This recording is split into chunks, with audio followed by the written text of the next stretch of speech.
आपल्या चॅनलवर पुन्हा एकदा मनपूर्ण स्वागत आहे। आज आपण बनवणार आहोत अतिशय झटपट कुरकुरीत आणि सगळ्यांची आवडती कोथिंबीर वडी। चला मग सुरू करूया रेसिपी। सर्वप्रथम एक जोडी स्वच्छ पाण्याने धुवून आपल्याला बारीक चिरून घ्यायची आहे। त्यानंतर हिरव्या मिरचीचा ठेचा करण्यासाठी हिरव्या मिरच्या, लसूण आणि जिरं वाटून घ्यायचं आहे।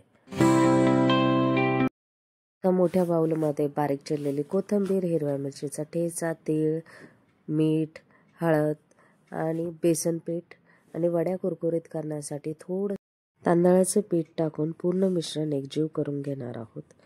त्यानंतर आपल्याला थोडंसं तेल लावून रोल करून मीडियम गॅसवर 10 मिनिटं वाफवून घ्या। पूर्ण वड्या थंड झाल्यानंतर शेवटी कढईत तेल तापवून हे तुकडे मध्यम आचेवर सोनेरी रंग होईपर्यंत तळून घ्या। मस्त सुवासिक अशी कोथिंबीर वडी तयार। गरम वडी टोमॅटो सॉस बरोबर अप्रतिम लागते। जर रेसिपी आवडली असेल तर चॅनलला लाईक, शेअर आणि सबस्क्राईब नक्की करा। पुन्हा